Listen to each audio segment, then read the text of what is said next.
ओम शांति। 5 मार्च 2025। आज की मुरली। मीठे बच्चे, खुशी जैसी खुराक नहीं। तुम खुशी में चलते फिरते पैदल करते बाप को याद करो तो पावन बन जाएंगे। प्रश्न: कोई भी कर्म विकर्म न बने, उसकी युक्ति क्या है? उत्तर: विकर्मों से बचने का साधन है श्रीमत। बाप की जो पहली श्रीमत है कि अपने को आत्मा समझ बाप को याद करो, इस श्रीमत पर चलो तो तुम विकर्माजीत बन जाएंगे। ओम शांति। रूहानी बच्चे यहाँ भी बैठे हैं और सभी सेंटर्स पर भी हैं। सभी बच्चे जानते हैं कि अभी रूहानी बाबा आया हुआ है। वो हमको इस पुरानी छीछी पतित दुनिया से फिर घर ले जाएंगे। बाप आए ही हैं पावन बनाने और आत्माओं से ही बात करते हैं। आत्मा ही कानों से सुनती है, क्योंकि बाप को अपना शरीर तो है नहीं। इसलिए बाप कहते हैं, मैं शरीर के आधार से अपनी पहचान देता हूँ। मैं इस साधारण तन में आकर तुम बच्चों को पावन बनने की युक्ति बताता हूँ। वह भी हर कल्प आकर तुमको यह युक्ति बतलाता हूँ। इस रावण राज्य में तुम कितने दुखी बन पड़े हो। रावण राज्य शोक वाटिका में तुम हो। कलयुग को कहा ही जाता है दुखधाम। सुखधाम है कृष्णपुरी स्वर्ग। वह तो अभी है नहीं। बच्चे अच्छी रीति जानते हैं कि अभी बाबा आया हुआ है हमको पढ़ाने के लिए। बाप कहते हैं, तुम घर में भी स्कूल बना सकते हो। पावन बनना और बनाना है। तुम पावन बनेंगे तो फिर दुनिया भी पावन बनेगी। अभी तो यह भ्रष्टाचारी पतित दुनिया है। अभी है रावण की राजधानी। इन बातों को जो अच्छी रीति समझते हैं वह फिर औरों को भी समझाते हैं।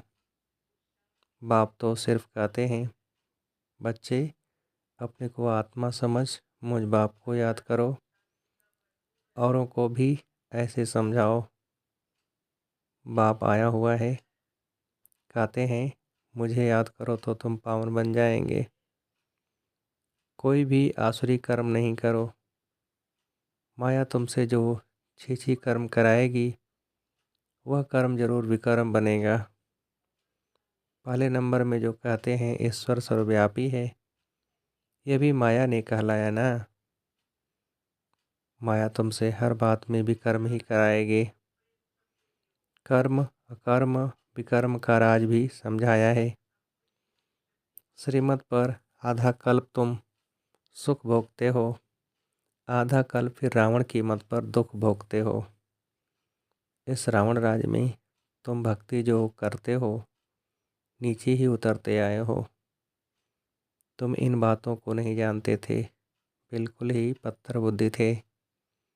पत्थर बुद्धि और पारस बुद्धि गाते तो है ना। भक्ति मार्ग में कहते भी हैं, हे ईश्वर इनको अच्छी बुद्धि दो, ये लड़ाई आदि बंद कर दें। तुम बच्चे जानते हो बाबा बहुत अच्छी बुद्धि अभी दे रहे हैं। बाबा कहते हैं, मीठे बच्चों तुम्हारी आत्मा जो पतित बनी है उनको पावन बनाना है। याद की यात्रा से बल घूमो फिरो बाबा की याद में। तुम कितना भी पैदल करके जाएंगे तुमको शरीर भी भूल जाएगा। गाया जाता है ना, खुशी जैसी खुराक नहीं। मनुष्य धन कमाने के लिए कितना दूर दूर खुशी से जाते हैं। यहाँ तुम कितने धनवान संपत्तिवान बनते हो। बाप कहते हैं, मैं कल्प कल्प आकर तुम आत्माओं को अपना परिचय देता हूँ। इस समय सभी पतित हैं जो बुलाते रहते हैं कि पावन बनाने लिए आओ। आत्मा ही बाप को बुलाती है। रावण राज में शोक वाटिका में सभी दुखी हैं। रावण राज सारी दुनिया में है। इस समय है ही तमो प्रधान सृष्टि। सतो प्रधान देवताओं के चित्र खड़े हैं। गायन भी उन्हों का है। शांति धाम सुख धाम जाने के लिए मनुष्य कितना माथा मारते हैं। यह थोड़े ही कोई जानते हैं भगवान कैसे आकर भक्ति का फल हमको देगा। तुम अभी समझते हो हमको भगवान से फल मिल रहा है। भक्ति के दो फल हैं, एक मुक्ति दूसरा जीवन मुक्ति। यह समझने की बड़ी महीन बातें हैं।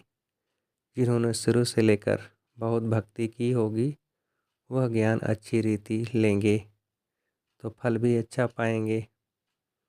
भक्ति कम की होगी तो ज्ञान भी कम लेंगे, फल भी कम पाएंगे।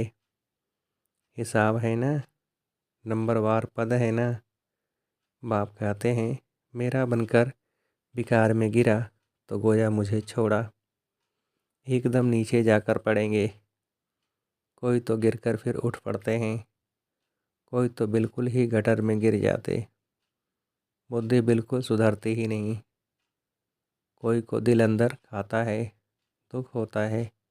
हमने भगवान से प्रतिज्ञा की और फिर उनको धोखा दे दिया, विकार में गिर पड़ा। बाप का हाथ छोड़ा, माया का बन पड़ा। वे फिर वायुमंडल ही खराब कर देते हैं, श्रापित हो जाते हैं। बाप के साथ धर्मराज भी है न।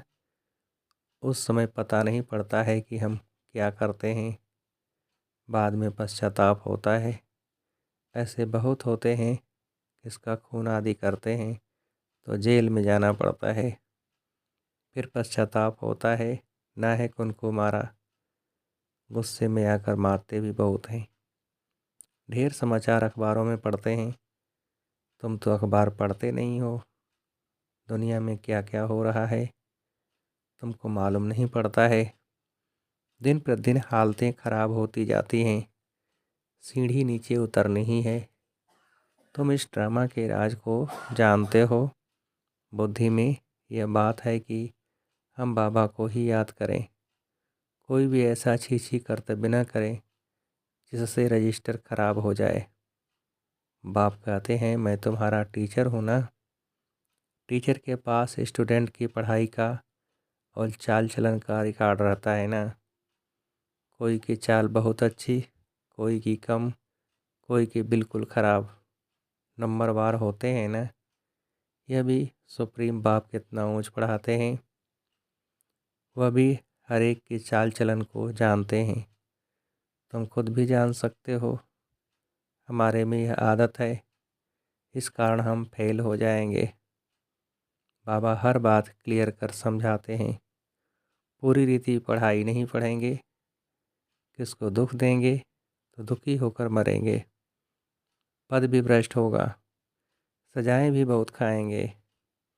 मीठे बच्चे, अपनी और दूसरों की तकदीर बनानी है तो रहम दिल का संस्कार धारण करो। जैसे बाप रहम दिल है तब टीचर बनकर तुम्हें पढ़ाते हैं। कोई बच्चे अच्छी रीति पढ़ते और पढ़ाते हैं, इसमें रहम दिल बनना होता है। टीचर रहम दिल है ना। कमाई का रास्ता बताते हैं कि कैसे अच्छा पोजीशन तुम पा सकते हो। उस पढ़ाई में तो अनेक प्रकार के टीचर्स होते हैं। यह तो एक ही टीचर है। पढ़ाई भी एक ही है, मनुष्य से देवता बनने की। इसमें मुख्य है पवित्रता की बात। पवित्रता ही सब मांगते हैं। बाप तो रास्ता बता रहे हैं, और जिनकी तकदीर में नहीं है तो तदबीर क्या कर सकते। ऊंच मार्क्स पाने का ही नहीं है तो टीचर तदबीर भी क्या करे। यह बेहद का टीचर है ना। बाप कहते हैं तुमको और कोई सृष्टि की आदि मध्य अंत की हिस्ट्री ज्योग्राफी समझा न सके। तुमको हर एक बात बेहद की समझाई जाती है। तुम्हारा है बेहद का वैराग्य, यह भी तुमको सिखलाते हैं। जबकि पति दुनिया का विनाश, पावन दुनिया की स्थापना होनी है। सन्यासी तो है निवृत्ति मार्ग वाले। वास्तव में उन्हों को तो जंगल में रहना है। पहले पहले ऋषि मुनि आदि सब जंगल में रहते थे। वह सतो प्रधान ताकत थी तो मनुष्यों को खींचते थे। कहाँ कहाँ कुटियाओं में भी उनको भोजन जाकर पहुँचाते थे। सन्यासियों के कभी मंदिर नहीं बनाते हैं, मंदिर हमेशा देवताओं के बनाते हैं। तुम कोई भक्ति नहीं करते हो, तुम योग में रहते हो। उनका तो ज्ञान ही है ब्रह्म तत्व को याद करने का, बस ब्रह्म में लीन हो जाए। परंतु सिवाय बाप के वहाँ तो कोई ले जा न सके। बाप आते ही हैं संगम पर, आ करके देवी देवता धर्म की स्थापना करते हैं। बाकी सबकी आत्माएं वापस चली जाती हैं, क्योंकि तुम्हारे लिए नई दुनिया चाहिए ना। पुरानी दुनिया का कोई भी रहना नहीं चाहिए। तुम सारे विश्व के मालिक बनते हो, यह तो तुम जानते हो। जब हमारा राज्य था तो सारे विश्व पर हम ही थे, दूसरा कोई खंड नहीं था। वहाँ ज़मीन तो बहुत रहती है, यहाँ ज़मीन कितनी है, फिर भी समुद्र को सुखाकर ज़मीन करते रहते हैं। क्योंकि मनुष्य बढ़ते जाते हैं। यह ज़मीन सुखाना आदि विलायत वालों से सीखे हैं। बॉम्बे पहले क्या थी, फिर भी नहीं रहेगी। बाबा तो अनुभवी है ना। समझो अर्थक्वेक होती है, वह मूसलधार बरसात होती है, तो फिर क्या करेंगे? बाहर तो निकल नहीं सकेंगे। नेचुरल कैलेमिटीज़ तो बहुत आएंगी, नहीं तो इतना विनाश कैसे होगा। सतयुग में तो सिर्फ थोड़े भारतवासी ही होते हैं। आज क्या है, कल क्या होगा, यह सब तुम बच्चे ही जानते हो। यह ज्ञान और कोई दे न सके। बाप कहते हैं तुम पतित बने हो, इसलिए अब मुझे बुलाते हो कि आकर पावन बनाओ।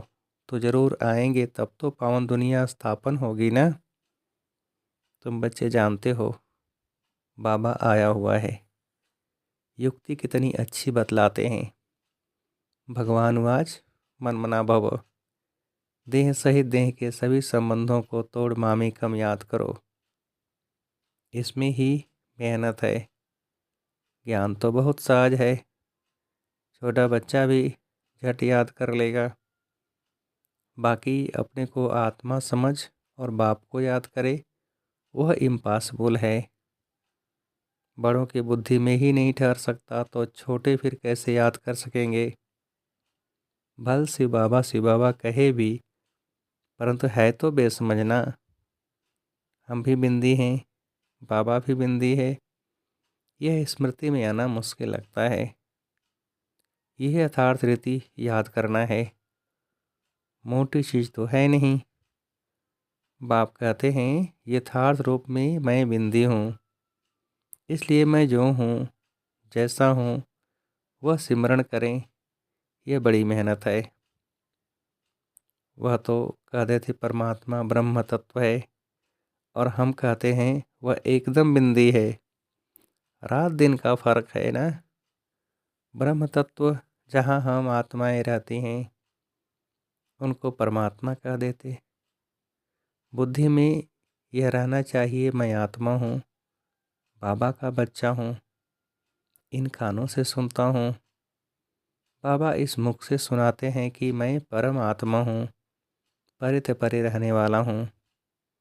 तुम भी परित परे रहते हो, परंतु जन्म मरण में आते हो, मैं नहीं आता हूँ। तुमने अभी अपने 84 जन्मों को भी समझा है, बाप के पाठ को भी समझा है। आत्मा कोई छोटी बड़ी नहीं होती है। बाकी आयरन एज में आने से मैली बन जाती है। इतनी छोटी सी आत्मा में सारा ज्ञान है। बाप भी इतना छोटा है ना, परंतु उनको परमात्मा कहा जाता है। वह ज्ञान का सागर है। तुमको आकर समझाते हैं। इस समय तुम जो पढ़ रहे हो, कल पहले भी पढ़ा था। जैसे तुम देवता बने थे, तुम्हारे में सबसे खोटी तकदीर उन्हों की है जो पतित बन अपनी बुद्धि को मलिन बना देते हैं, क्योंकि उनमें धारणा हो नहीं सकती। दिल अंदर खाती रहेगी, औरों को कह न सकें पवित्र बनो। अंदर समझते हैं पावन बनते बनते हमने हार खा ली, की कमाई सारी चट हो गई। फिर बहुत समय लग जाता है। एक ही चोट जोर से घायल कर देती है। रजिस्टर खराब हो जाता है। बाप कहेंगे तुम माया से हार गए, तुम्हारी तकदीर खोटी है। माया जीत जगत जीत बनना है। जगत जीत महाराजा महारानी को ही कहा जाता है, प्रजा को थोड़े ही कहेंगे। अभी दैवी स्वर्ग की स्थापना हो रही है। अपने लिए जो करेगा सो पाएगा। जितना पावन बन औरों को बनाएंगे, बहुत दान करने वाले को फल भी तो मिलता है ना। दान करने वाले का नाम भी होता है। दूसरे जन्म में अल्पकाल का सुख पाते हैं। यहाँ तो 21 जन्म की बात है। पावन दुनिया का मालिक बनना है। जो पावन बने थे वही बनेंगे। चलते चलते माया चमाट मार एकदम गिरा देती है। माया भी कम दुस्तर नहीं है। 8-10 वर्ष पवित्र रहा, पवित्रता पर झगड़ा हुआ, दूसरों को भी गिराने से बचाया और फिर खुद गिर पड़ा। तकदीर कहेंगे ना। बाप का बनकर फिर माया का बन जाते हैं तो दुश्मन हो गया ना। खुदा दोस्त की भी एक कहानी है ना। बाप आकर बच्चों को प्यार करते हैं, साक्षात्कार कराते हैं। बिगर कोई भक्ति करने के भी साक्षात्कार होता है। तो दोस्त बनाया ना। कितने साक्षात्कार होते थे, फिर जादू समझ हंगामा करने लगे तो बंद कर दिया। फिर पिछाड़ी में तुम बहुत साक्षात्कार करते रहेंगे। आगे कितना मज़ा होता था, वह देखते देखते भी कितने कट हो गए। भट्टी से कोई ईंटें पककर निकलीं, कोई कुछ कच्ची रह गई, कोई तो एकदम टूट पड़े। कितने चले गए। अभी वह लखपति करोड़पति बन गए हैं। समझते हैं हम तो स्वर्ग में बैठे हैं। जब स्वर्ग यहाँ कैसे हो सकता है। स्वर्ग तो होता ही है नई दुनिया में। अच्छा, मीठे मीठे से खिलते बच्चों प्रति माता पिता बाप दादा का याद प्यार और गुड मॉर्निंग। रूहानी बाप की रूहानी बच्चों को नमस्ते। हम रूहानी बच्चों की रूहानी बाप को नमस्ते। धारणा के लिए मुख्य सार। पहली पॉइंट, अपनी ऊंची तकदीर बनाने के लिए रहम दिल बन पढ़ना और पढ़ाना है। कभी भी किसी आदत के बस हो अपना रजिस्टर खराब नहीं करना है। दूसरी पॉइंट, मनुष्य से देवता बनने के लिए मुख्य है पवित्रता। इसलिए कभी भी पतित बन अपनी बुद्धि को मलिन नहीं करना है। ऐसा कर्म न हो जो दिल अंदर खाती रहे, पश्चाताप करना पड़े। वरदान, बीज रूप स्थिति द्वारा सारे विश्व को लाइट का पानी देने वाले विश्व कल्याणकारी भव। विस्तार, बीज रूप स्टेज सबसे पावरफुल स्टेज है। यही स्टेज लाइट हाउस का कार्य करती है। इससे सारे विश्व में लाइट फैलाने के निमित्त बनते हो। जैसे बीज द्वारा स्वतः ही सारे वृक्ष को पानी मिल जाता है, ऐसे जब बीज रूप स्टेज पर स्थित रहते हो तो विश्व को लाइट का पानी मिलता है। लेकिन सारे विश्व तक अपनी लाइट फैलाने के लिए विश्व कल्याणकारी की पावरफुल स्टेज चाहिए। इसके लिए लाइट हाउस बनो, न कि बल्ब। हर संकल्प में स्मृति रहे कि सारे विश्व का कल्याण हो। स्लोगन: एडजस्ट होने की शक्ति नाजुक समय पर पास विद आनर बना देगी। एडजस्ट होने की शक्ति नाजुक समय पर पास विद आनर बना देगी। अच्छा, ओम शांति।